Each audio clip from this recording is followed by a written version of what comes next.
Orang kaya waqtarul aghniya, dan memilih siapa orang yang kaya ta'iban nafsi, kepada capeknya jiwa. Orang kaya lebih memilih capeknya jiwa. Yang dikejar harta seperti mengejar bayangan. Target harus dapat bulan sekian, besok harus ada sekian puluh juta, sekian ratus juta, sekali tak ada stres. Ini untuk orang kaya lebih memilih ta'iban nafsi. Sebenarnya capek sih jadi orang kaya.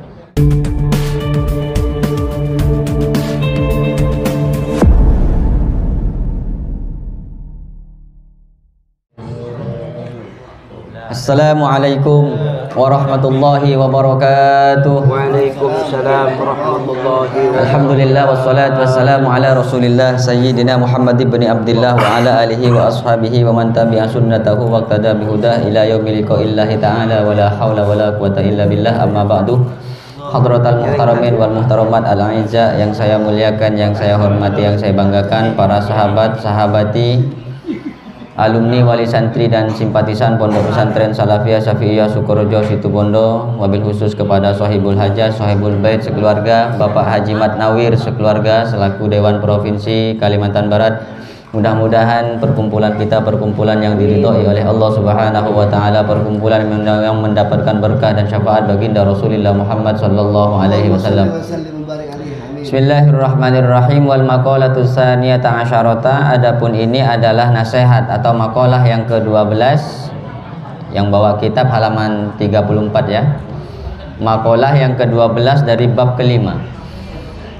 An Yahya bin Mu'adzin Ar-Razi, dari Imam Yahya bin Mu'adz Ar-Razi rahimahullahu taala. Semoga merahmatihu kepada Imam Yahya bin Mu'adz Ar-Razi Allahu siapa Allah taala.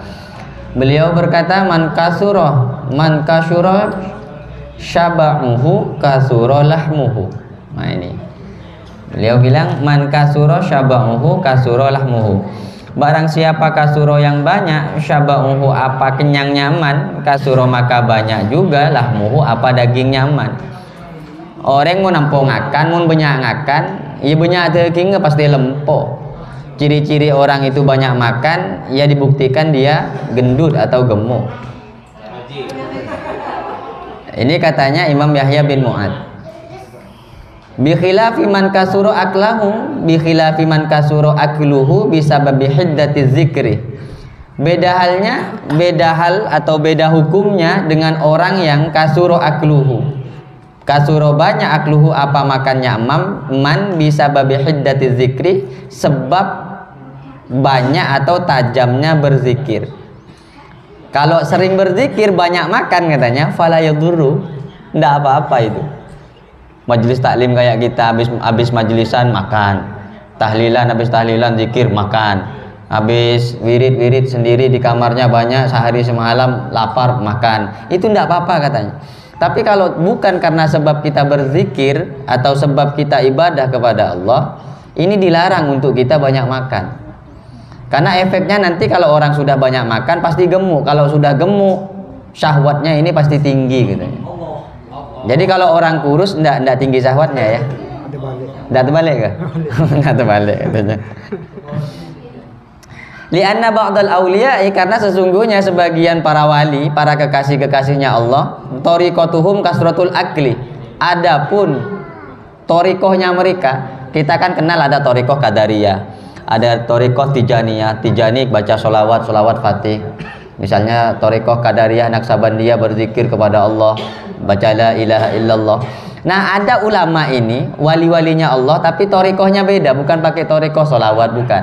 Tariqahnya makan, nyaman kan? Ini cocok untuk kita ini. Apa tariqahnya? Tariqah akliyah gitu. Tariqahnya tariqah makan. Tapi makannya mereka itu sebab karena sering berzikir kepada Allah. Karena efek dari zikir itu adalah panas katanya. Sehingga kalau banyak zikir kemudian makan yang banyak itu tidak masalah. Kenapa? Karena para wali-walinya Allah, tariqatuhum kasratul akli, yang ada pun tariqahnya mereka semua kasratul akli ialah banyak makan. Li sur'atin hidhamit ta'ami, karena cepatnya atau cepatnya terurainya makanan. Bihararati asri zikri, karena panasnya dampak dari berzikir. Kita banyak berzikir kepada Allah, misalnya Allah Allah Allah, la ilaha illallah, la ilaha illallah, la ilaha illallah. Nah, orang banyak zikir ini panas katanya. Yang dibaca hizib Nasor, yang dibaca hizib Sakron, Hizbul Bahar, semua hizib-hizib itu semua dibaca. Rotibul Haddad dibaca. Pasti pengaruhnya panas. Kalau sudah pengaruhnya panas, burunya ketabu. Kalau tidak percaya bahwa buktinya berzikir itu panas, coba kita zikir Allah, Allah, Allah, Allah, Allah katanya kan. Ketika bilang Allah, perut lapar. Jadi Allahnya itu bukan karena apa? Bukan karena khusyuk, yang tabun lapar. Allah ya kan. Buru dari Soko ketabu, yang lapar. Itu tidak apa-apa banyak makan katanya. Karena efeknya dari orang banyak berzikir, makanan yang kita makan itu mudah untuk cepat terurai. Bihararati asri zikri, karena panasnya dampak dari berzikir kepada Allah. Fa innahu kan nari, karena sesungguhnya berzikir itu kan nari, sama seperti api. Bi khilafis sholati ala nabi sallallahu alaihi wasallam. Beda halnya dengan orang berzikir bersolawat kepada kanjeng Nabi Muhammad sallallahu alaihi wasallam. Fa inna asaraha baridun, karena sesungguhnya asar atau dampak dari solawat ke kanjeng Nabi Muhammad baridun adalah dingin. Jadi orang kalau misalnya banyak amalan, hizib-hizib semuanya dibaca, hizib Nasor, hizib Sakron, hizbul Bahar, ini harus diselingi dengan solawat. Kalau nggak diselingi dengan solawat, ini biasanya matanya merah, pembawaannya selalu emosi. Nggak bisa disinggung sama orang. Jadi kita kalau punya kawan sering emosi, itu pasti yang diamalkan hizbul Bahar itu. Kurang solawatnya mungkin. Tapi enggak kawan kita, ini beliau lain, banyak solawatnya. Nyari Nasor, kayak punya masalah pribadi. Emanglah kawan satu. Jadi kalau kita banyak amalan-amalan, apalagi amalan-amalan yang sifatnya begini, yang karangan, asma karangan itu, misalnya pakai bahasa Madura, pakai bahasa Jawa, apalagi sekarang ini bulan Muharram, yang memang sengaja di bulan Muharram ini kadang semua amalan-amalan itu banyak dibaca. Maka bulan Muharram ini bulan yang sangat istimewa, terutama banyak terjadi sesuatu yang sangat spektakuler, yang sangat menakjubkan bagi para nabi-nabinya Allah, wali-walinya Allah di malam tanggal 10, yang orang Jawa mengenalnya dengan malam Suro. Malam Suro, 10 Suro. Jadi orang Jawa biasanya pada malam tanggal 10 surah ini biasanya jamas keris, ya biasanya cari cincin, biasanya semedi di bibir pantai, semedi di atas gunung. Yang paling spektakuler kan ada itu di malam 10 suro itu, filmnya sampai sekarang itu biasa ditonton sama orang. Maku sundal bolong, itu kan malam 10 suro itu dipaku jadi cewek yang sangat cantik itu. Nah, itu saking keramatnya malam 10 suro. Biasanya orang banyak baca amalan di malam itu. Salah satunya adalah orang biasa nulis bismillah, banyaknya 313. Itu ditulis bismillah, dan huruf-huruf yang berlobang itu harus tidak boleh tertutup. Ditulis sebanyak 313 menghadap kiblat dengan bersesuci terlebih dahulu, yang insya Allah kalau disimpan di rumah insya Allah bisa jadi azimat, bisa jadi jimat. Kalau dibawa, yang penting tidak dibawa ke tempat-tempat yang kotor, harus tempat-tempat yang suci. Insya Allah bisa jadi azimat. Jimat kata orang Madura itu azimat. Boleh dibuat. Kalau misalnya mau pesan ke saya bisa per bismillah saya hargai. Bolehlah 20.000 ya kan. Kali 313 berapa ya? Lumayan ya. 6 juta bang. Benar lah, sedikit banget. Besar benar proyeknya. Tak ngalah-ngalah proyek Pak Dewan. Besar aja. Luar biasa. Tapi insya Allah yang sering kesurupannya sembuh. Yang dagangannya tidak laku, insya Allah dagangannya bakal laku. Kalau tidak percaya datang aja ke rumah. Jangan cuma bawa air sama garam terus. Air garam terus. Ini yang nak baca gitu susah kan? Tiap hari serop ya. Nah, sekali-sekali borongan bismillah gitu kan. 313. Satu bismillah 20.000. Udahlah turunlah diskon 10.000. Waman kasurolahmuhu. Nah, orang banyak makan pasti dia banyak dagingnya, artinya dia pasti gemuk. Nah, kayak misalnya ya kawan-kawan yang gemuk-gemuk inilah. Terutama ya ibu-ibu biasanya kan. Nah, ibu-ibu. Kalau kayak saya, kayak Ustadz Mairi ini, ya tak banyak makan nih, banyak ngopi, ngerokok.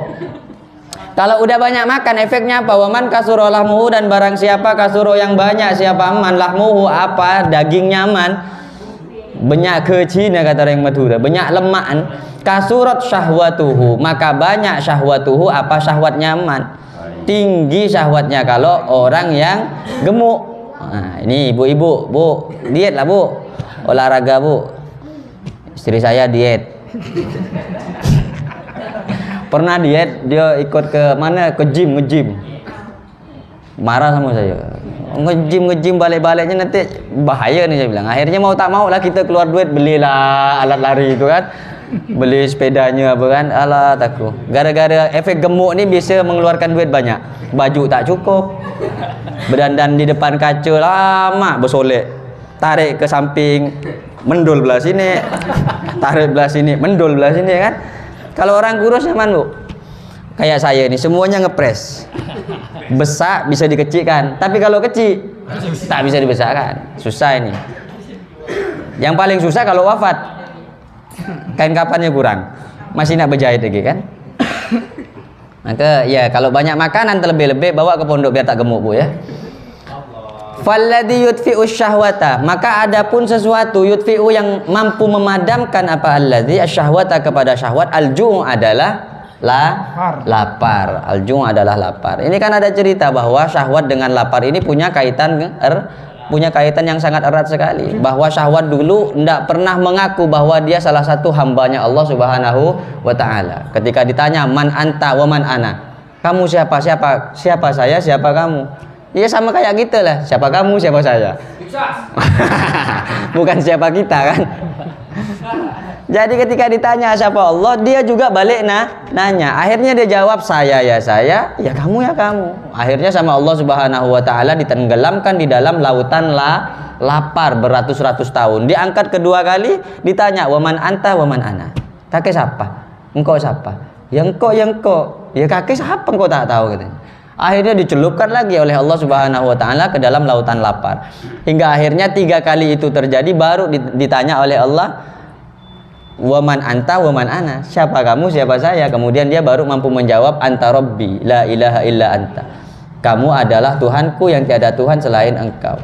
Maka kalau sudah banyak makan ini biasanya susah untuk menyadari diri sendiri dan juga banyak mengikuti hawa nafsu.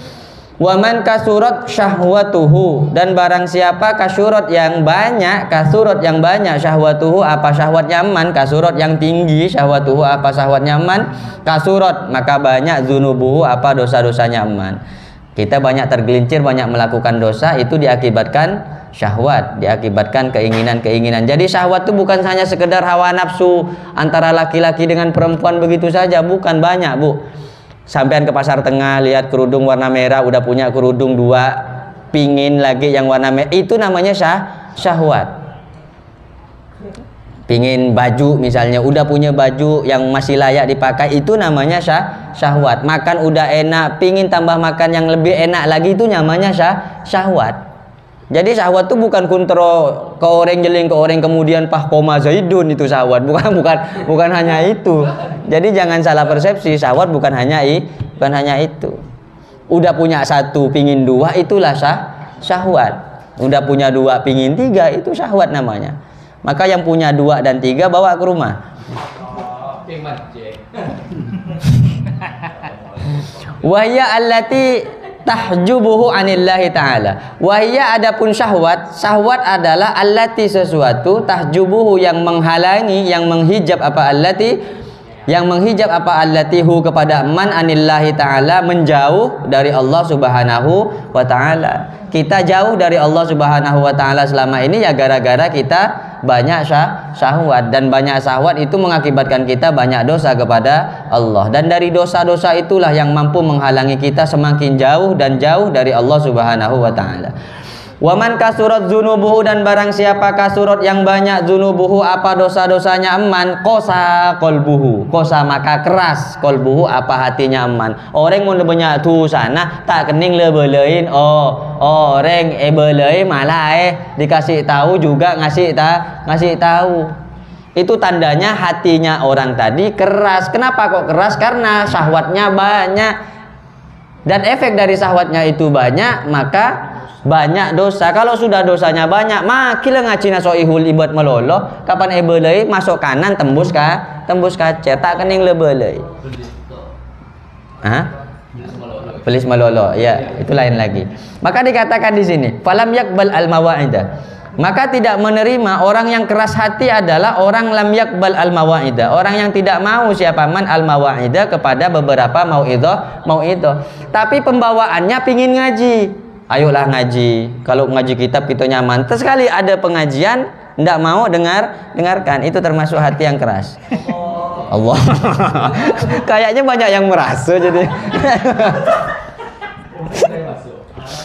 Haram aku katanya, ya Allah. Waman kosa kolbuhu. Nah ini efeknya lagi. Waman kosa kolbuhu, dan barang siapa kosa yang keras kolbuhu, apa hatinya eman, tak kening lebelehin, tak kening lebeleh sekali. Ghariko bikasrir ra'i, ghariko maka akan tenggelam siapa man bikasrir ra'i dengan kasrohnya ra, fi afatid dunya wa zinataha, fi afatid dunya di dalam bencana-bencana dunia, wa zinataha dan perhiasan-perhiasan dunia. Contohnya orang misalnya dia mengerjakan perbuatan-perbuatan maksiat kepada Allah, syahwatnya tinggi, udah tahu misalnya narkoba itu haram, arak itu haram, masih saja dikonsumsi. Coba belebik kakek, belebik kita pasti ngamuk itu. Saya punya teman, terus terang punya teman, ketika dikasih tahu bahwa barang itu adalah barang yang haram untuk dikonsumsi, ini ngamuknya luar biasa, marah dia. Kenapa kok marah? Ya karena hatinya sudah keras, tak bisa belei. Nah maka kita jauhi sekuat mungkin agar supaya hati kita ini lembut dan mau menerima nasihat-nasihat dari orang lain. Lanjut, satu kali lagi. Oke. Amin. Waman kasurat zunubuhu, ya. Wal maqalatus salisata, dan adapun maqalah as-salisata asyara yang ke-13, wal maqalatus salisata asyara, dan adapun maqalah yang ke-13, An Sufyan as-Sauri, dari Imam Sufyan as-Sauri rahimahullahu taala, semoga merahmati kepada Imam as-Sauri, Sufyan as-Sauri, Allahu siapa Allah subhanahu wa taala, annahu qala, bahwasanya qala berkata siapa Imam Sufyan as-Sauri, beliau berkata, ikhtarul fuqara'u khamsan wa ikhtarul aghniya'u khamsan. Ikhtaro memilih al-fuqara'u siapa orang-orang yang fakir, khamsan kepada 5 perkara, minas sifatil mahmudati, dari sifat-sifat yang terpuji. Wakhtarul aghniya'u, dan memilih siapa orang yang kaya, alladzi ahabbul amwala. Orang kaya itu siapa? Alladzi ahabbul amwala, adalah orang-orang yang mencintai siapa? Alladzi al-amwala, kepada hartanya. Dia memilih khamsan kepada 5 perkara, minas sifatil madmunati, dari sifat-sifat yang tercela. Apa bedanya antara orang yang fakir dan orang yang kaya ini? Kalau orang fakir dikatakan alladzina radu bil fakri, adalah orang yang tidak pernah komplain dengan kefakirannya, orang yang ridho dengan kefakirannya. Ditakdirkan oleh Allah subhanahu wa ta'ala, misalnya kerja parkir, alhamdulillah, kerja ngojek, alhamdulillah, naik pangkat ada di Miksu, alhamdulillah, ada di pasar tengah jual baju, alhamdulillah. Walaupun hanya hasilnya tidak seberapa, tapi dia tetap alhamdulillah. Lah ini namanya orang fakir, alladzina radu bil fakri. Orang yang ridho dengan kefakirannya, yang ridho dengan takdir Allah subhanahu wa ta'ala. Nah dia memilih 5 perkara yang terpuji. Sementara orang yang kaya, yang cinta terhadap hartanya, memilih 5 perkara yang tercela. Wakhtarul fuqara'u, ini yang pertama. Ikhtarul fuqara'u, dan memilih siapa orang-orang fakir, rohatan nafsi, kepada santainya jiwa, istirahatnya, tenangnya jiwa. Wahwa adapun jiwa tadi ismun li jumlatil insani, adalah julukan atau sebuah nama li jumlatil insani bagi semua manusia. Jadi orang miskin, orang fakir yang ridho dengan kefakirannya, dia lebih memilih jiwanya tenang. Kemudian yang kedua, wa faraghatal qalbi, dan kosongnya hati. Coba misalnya orang miskin nih, hatinya tenang, tidak terlalu ruwet memikirkan hartanya. Tapi kalau orang kaya misalnya masih ada satpam, masih ada kadang miara anjing galak lagi kan, bodyguard. Tapi kalau orang miskin jalan kemananya tak ada orang nak ganggu, dibiarkan. Cobalah misalnya orang gila yang tidak punya apa-apa, jalan ke pasar tidak bawa emas, Bu, tak khawatir. Coba ibu-ibu sini nyemas, segini nyemas, datang ke pasar, orang nyolet sikit jak, tak ada rasa tenang di dalam hati. Maka setiap ketenangan itu ya berkaitan dengan apa yang kita miliki. Kalau yang kita miliki sesuatu yang tidak berharga, insya Allah kita akan tenang. Tapi kalau kita merasa sesuatu yang kita miliki adalah yang paling berharga bagi kita, maka kita tidak akan pernah merasa tenang. Motor baru misalnya, kena air sikit aja, kena orang udah marah. Lecet sikit aja dilap. Kenapa? Karena kita merasa motor tadi adalah barang yang sangat berharga bagi kita. Kemudian wa faraghatal qalbi, dan orang miskin itu lebih memilih kosongnya hati. Kalau tidak percaya bahwa orang miskin itu memilih kosongnya hati, coba orang kaya bisa tidak tidur di tempat yang tidak layak bagi dirinya?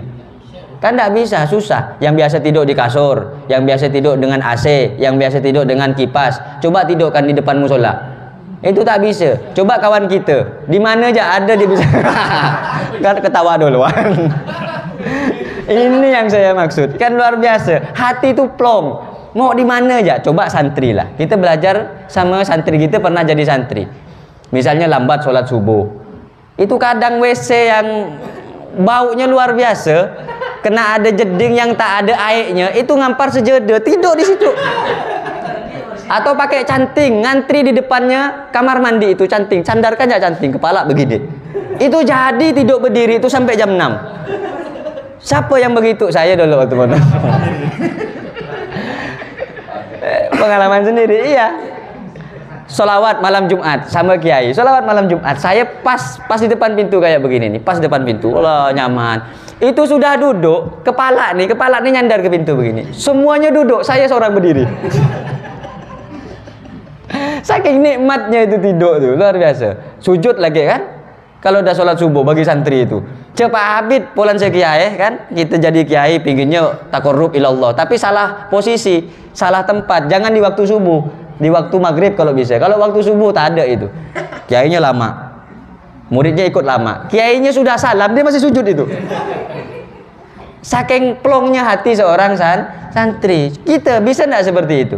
Tak bisa. Kadang santri kalau di rumah saya kalau udah capek kerja bakti itu tidurnya di argo. Argo itu cuma berapa itu ukurannya itu? Tedung ya argo, cek nyaman apa? Anganga pula itu tedung. Oh, ya Allah, santri. Luar biasa. Ini kenapa kok bisa terjadi wa faraghatal qalbi? Karena hatinya plong, enggak punya masalah, hatinya gembira selalu gembira.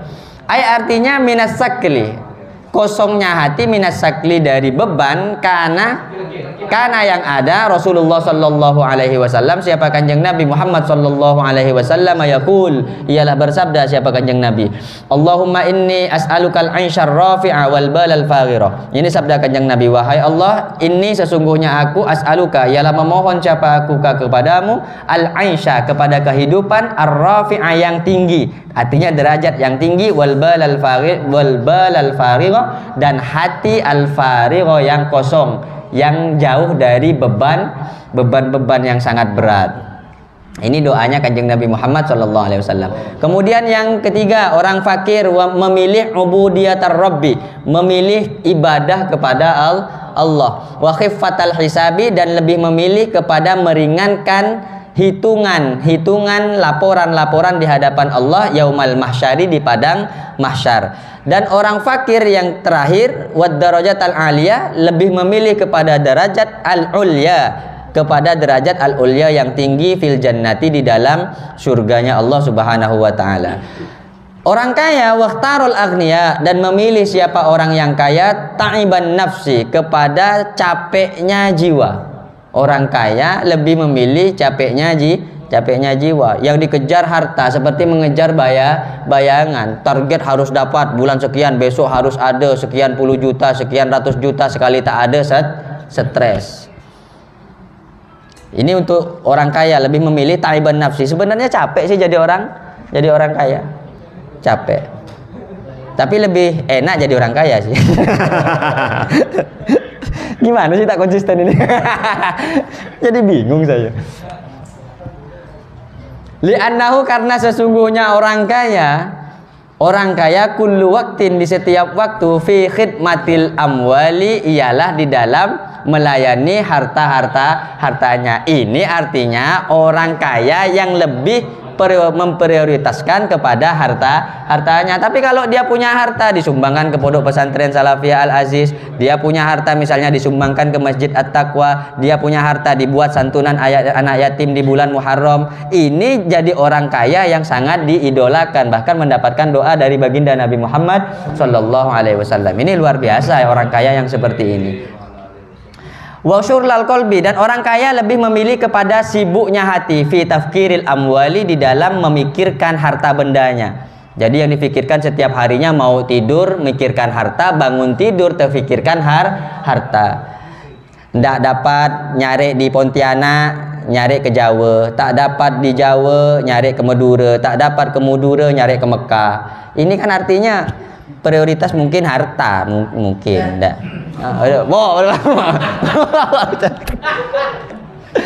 Tak ada apa-apa ya, tak ada apa-apa. Tak ada. Saya tak mikir mana-mana. Memang ngaji gitu sekarang. Orang kaya memilih ubudiyatad dunya, kepada menghambakan diri kepada dunia. Dan ketika menghambakan diri kepada dunia, faman ahabba syai'an fahuwa abduh. Dan barang siapa habba yang mencintai siapa man syai'an kepada sesuatu, fahuwa maka adapun man abduhu adalah budaknya harta, budaknya syai', budaknya sesuatu itu. Ya kita mencintai sesuatu, berlebihan mencintai harta, ya kita akan menjadi budaknya harta. Berlebihan mencintai dunia akan menjadi budaknya dunia. Hilang saja emasnya satu, itu nangisnya bukan main. Hilang saja misalnya hanya cincinnya satu, ini nangisnya bukan main. Kenapa kok bisa sampai nangis begitu sangat beratnya? Ya karena begitu cintanya dia kepada harta. Tapi kalau orang yang zuhud misalnya, hilang sendalnya, itu sudah biasa. Kengsenga. Hilang sendal, terutama di masjid lah biasanya. Kemudian wasyiddatal hisab, dan orang kaya lebih memilih syiddatal hisabi, kepada beratnya hisab, beratnya laporan perhitungan di hadapan Allah Subhanahu wa taala, bisababil amwali, disebabkan harta bendanya. Maka kelak orang yang paling lama dihisab adalah orang kaya. Karena hartanya dihitung semua. Ini kamu dapat dari mana, kamu gunakan untuk apa, kapan kamu dapat, jam berapa, ini siapa temannya, semua ditanyakan. Apa yang kamu makan, apa ya, itu semua ditanyakan oleh Allah.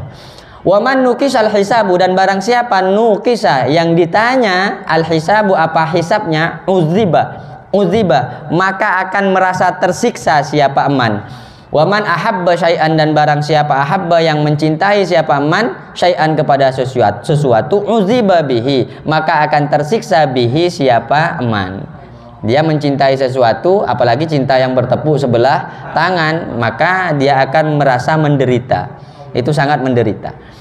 Orang kaya yang terakhir memilih ad-darajat as-sufla, kepada derajat yang rendah.